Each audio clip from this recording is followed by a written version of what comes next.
Today we are going to be talking about the future of the Chaos storyline and speculate on where it could possibly be going when it gets picked up again, whether it be in the second season of Black Ops 4 or whatever Treyarch's next game is going to be. Either way, I want to speculate on where it could end up going, and how we're going to do it is by looking at the major hints that they gave us throughout the time that we had the Chaos storyline. Now, of course, most of these are going to be coming from Ancient Evil, obviously, because, it's the last map, so that's where they do most of their hinting towards the future, but still there are some things that can further help us figure out what may be going on in the future of the storyline. Now, one thing I want to make clear is that I'm not going to probably give you guys a proper theory for where this could be going in the future. Instead, I'm just going to bring up some of the major hints of where it could be going, and then we can further speculate from there on. So, of course, with all that said, let's actually talk about, I guess, the most obvious hint out of all of them, and this is the one that everybody just says and then leaves off on that. They're just so sure that this is where it's going to be going, but this all comes from a quote, or I guess a line from Medusa in the ending cutscene where she says, "I will open the library." So that is interesting, because a lot of people are assuming that this library she speaks of is actually the Library of Alexandria. Now, of course, that is, we don't know if that's actually true or not, but it seems pretty likely, and I don't really doubt it. But I do have a personal problem with this theory, because the assumption is that the next map is that we're going to go to the Library of Alexandria and fight Medusa, I guess, but that doesn't make sense for two different reasons. First, it just doesn't make sense for, I guess, the Treyarch storytelling. They don't really normally give direct hints towards the future. It's more of these ridiculous things that seem like one thing but are actually another. It's kind of stuff like that. I'm sure you guys are very used to how Treyarch tells stories, but on top of that, I just don't think it's how not only Treyarch but how anybody tells a storyline, because it won't make sense. Because you have to remember when we are going to be getting the Chaos storyline again, whether it be in the second season of Black Ops 4 or even in Treyarch's next game.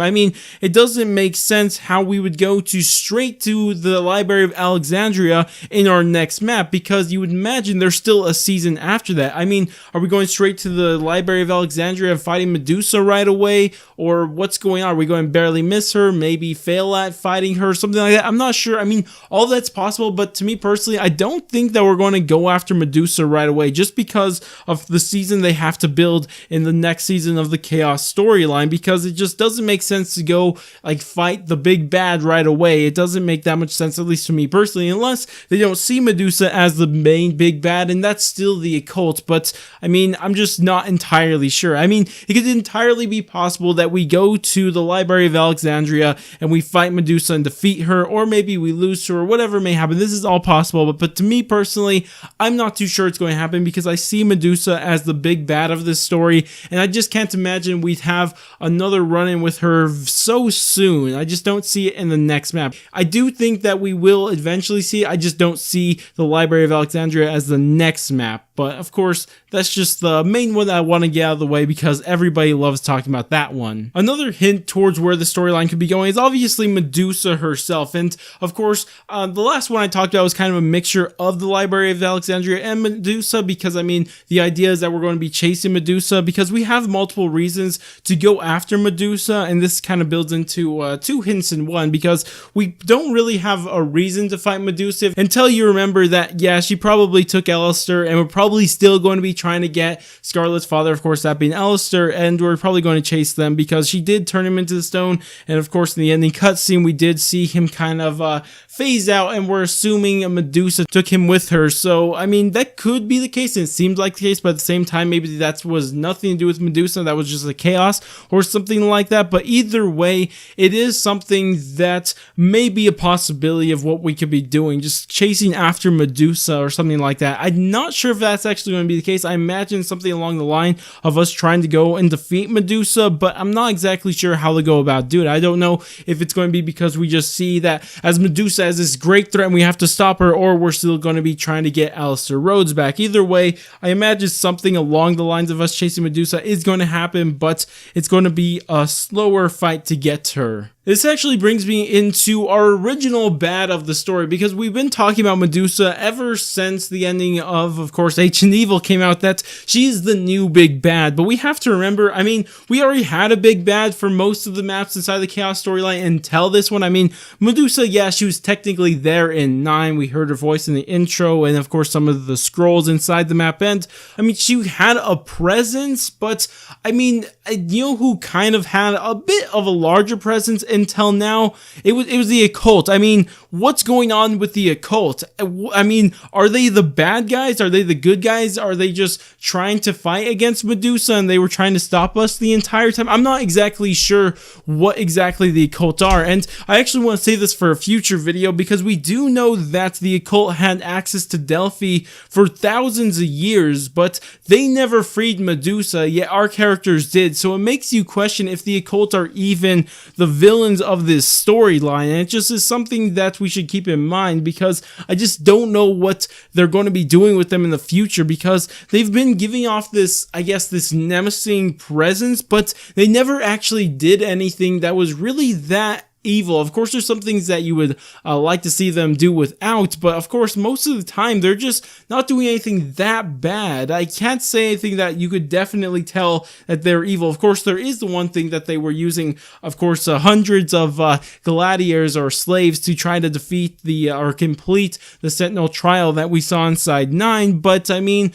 that was still thousands of years ago. But you know, I'm just curious to see what they're going to be doing with the occult in the future of this storyline. But of course, again, spend too much time on them because we still have a couple other things to go over, and this one kind of relates to the occult, and it's the idea of Bruno and Shaw and the dark voices in their head. Now, if we were to assume what seems to be implied, even though I'm not too sure how much I believe this, but we'll just go with it for now, that of course Shaw and Bruno have the occult in their head and they could easily take over them, and this is something that I don't know how it's going to be played out, because in my mind, how I imagine it playing out is that we're probably going to not directly team up with the occult, but the occult are going to kind of be there, like wanting us to defeat Medusa. I think we're going to have a common enemy to fight, and after we defeat Medusa, the occult are going to return as the main villain, and how I imagine they'll do that is by using Shaw and Bruno, but of course that's yet to be seen, but it is something we have to keep an eye out for. Shaw and Bruno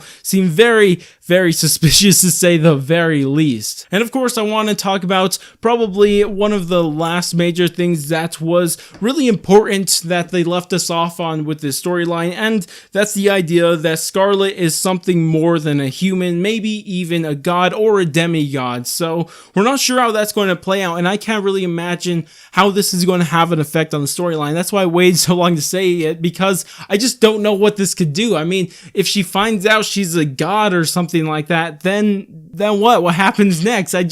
I'm not entirely sure what they could do with it. Is this going to have some sort of major effect on her as a character? I mean, I just don't know what they could possibly do with this idea that Scarlet is something more than just a normal human, because even if, like I said, she is a god, what could they possibly do with that any further? It just leaves me with a bunch of blanks, and I'm not sure what exactly they'll do with it. But that's all for the major things, but I do want to mention two smaller things before I end this video, and the first one is, of course, what we saw inside the intro to Ancient Evil, where we saw Shaw get some of the vapors, I guess the ones that would teleport you back in time, where he collected those in a vial, because that may or may not have a huge effect on the future of the storyline. Personally, I imagine that they're going to end up being something like the blood vials that seem very important, but never really are shown exactly their importance until a later date. But that's something yet to be seen. It is something to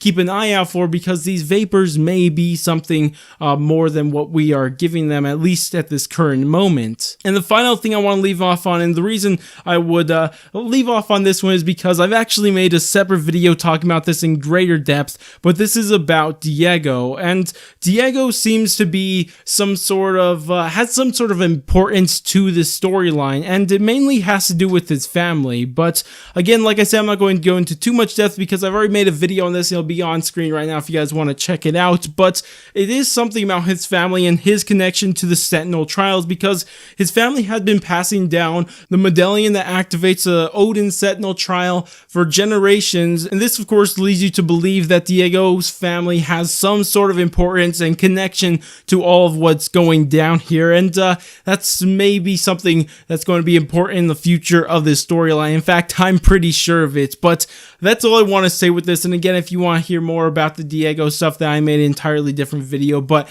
that's about it for this video. Tell me what you guys think about this. Where do you guys think the Chaos storyline is going to go with all of this stuff that I've talked about here? What do you think is going to be important, not important, something that's going to be put on the back burner for now and then brought up some other time, or anything like that? I'd love to hear all your thoughts on the Chaos storyline down in the comments. But that's about it for me. If you guys did enjoy the video, go ahead, do all the normal YouTube stuff, like, subscribe, bell, share, and especially bell. But I'm going to go, and I'll catch you guys next stream video or whatever it may be. But laters, guys.